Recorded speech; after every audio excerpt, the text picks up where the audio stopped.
When people were saying when Ryan Garcia went down against Tank Davis, and people were saying he quit, I'm like, have you ever been hit there before? Oh.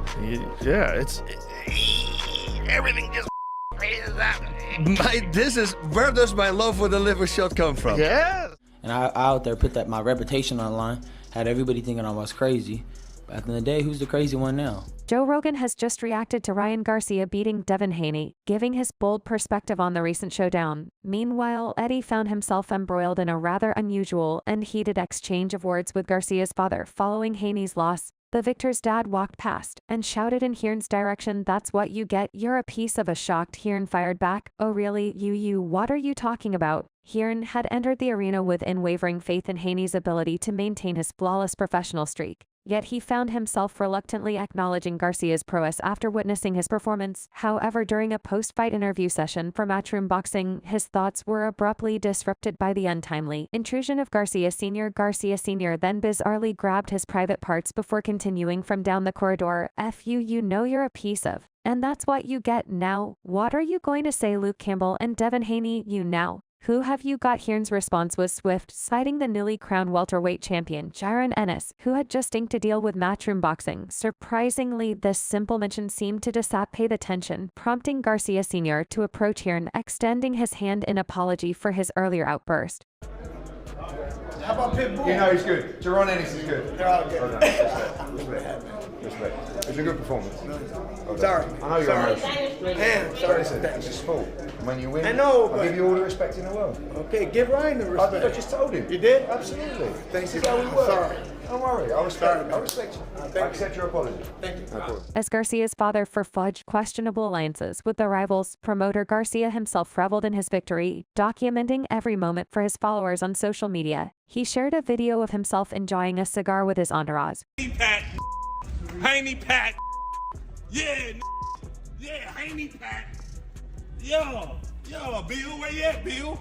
Yeah, Bill. Moreover, he then took to X to taunt Haney for his endorsement deal with Prime Energy drink.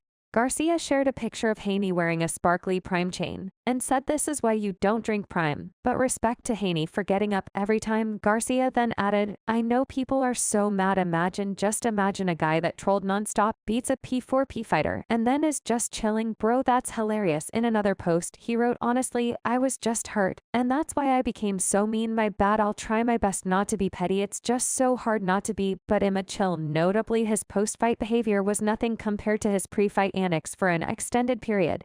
Garcia portrayed himself as unhinged and erratic in every conceivable manner, prompting pundits to openly ponder whether he was mentally fit to step into the ring, or if the powers that be were prioritizing profit over human welfare. As it turns out, these assessments were grossly off the mark, astonishingly so, yet despite the success of his deception, it doesn't necessarily warrant an apology from us to Garcia. It was a tactic so bold that it left boxing aficionados fearing its replication, yet despite its brazenness, it undeniably yielded results. Garcia said after the fight about his antics, "I was just having fun. You know, I'm going through a lot. I went through a divorce. Just a lot of has been happening to me in my outside life. I did what I felt I needed to do to feel okay." Speaking after his victory, Garcia had said, "Come on guys, you really thought I was crazy? I walked through the fire and still held it down and still beat Devin Haney, and I still drank every day and I beat him and I smoked even if a large portion of that overreaction will probably be unjustified, especially given how little attention is still paid to the chin and heart Haney displayed against Garcia. The arguments for this kind of thinking are already clear. No matter how mentally unstable Garcia was, Haney was supposed to handle him easily. He didn't harm or slow him down all that much before showing how fortunate he was to survive. As the last bell rang, Haney said after the fight, "He caught me early when I was sleeping on him. He caught me by surprise. I fell asleep on the left hook. We trained for it, but I got in there and I fell asleep and he caught me with it. I was more surprised than hurt. I wasn't really that hurt." However, Devin Haney has demanded a rematch from Ryan Garcia before falling on the scorecards. Haney was dropped 3 times. It was his first loss as a professional. Garcia failed to capture the WBC super lightweight title when he weighed in under the 140 pounds limit on Friday. As long as he has the chance to resolve the series with Garcia, Haney will remain the champion. Haney said, "I would love a rematch. I gave him a shot. It's only right. He gives me a shot back. He didn't make weight, so I'm still the champion. We can run it back. Meanwhile, despite doubts from boxing fans who didn't believe Garcia could defeat Haney, especially after his previous loss to Gervonta Davis, UFC color commentator Joe Rogan defended the 25-year-old. Devin Davis defeated Ryan Garcia in April of last year, extending his winning run to 29 bouts, stank down King RY with a body shot in the 7th round, ending the bout. Fans on social media following that fight continued to discuss Garcia's surrender after being knocked down, saying that Davis's victory was too simple. Davis even warned his next opponents with an example from his victory over the 25-year-old.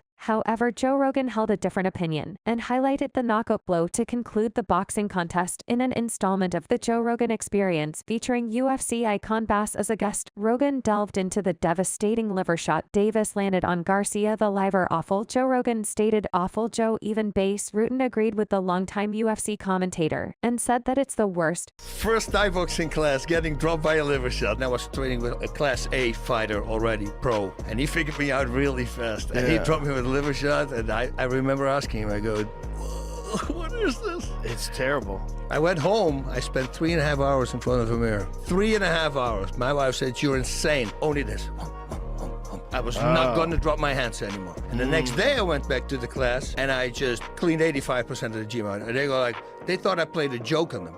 I go, no, I spent 3.5 hours in front of the freaking mirror. That was not going to happen again. He went on to mention how Ryan Garcia was being criticized by fans for quitting up in the 7th round. However, Joe Rogan asserted that once those individuals were in the right, they would comprehend the agony of liver bullets. He added, oh my god, people were saying when Ryan Garcia went down against Tank Davis, and people were saying like he quit, like have you ever been hit there before? In the meantime, Ryan Garcia feels he could have achieved a knockout against Devin Haney instead of just winning by majority decision. He partly blames referee Harvey Dock for this missed opportunity. While Garcia didn't openly complain about the referee's role, he conceded that securing a knockout would have been even more satisfying, especially as it would have been Haney's first professional loss. He said at the end of the day, Harvey Dock, I think he was tripping. He should stop that fight. It was bad. Haney was really hurt. I felt bad. I even looked at Bill Haney. I said, bro, you should probably stop this. He didn't. And that's it. Garcia began the fight impressively with a powerful left hook in the first round that unsettled Haney. He continued to showcase his dominance by knocking Haney down 3 times during the fight, securing his victory. The knockdown in the 7th round created a stir in the arena. However, Garcia's lead on the scorecards was quickly diminished when referee Dock penalized him for throwing punches after Haney signaled for a break.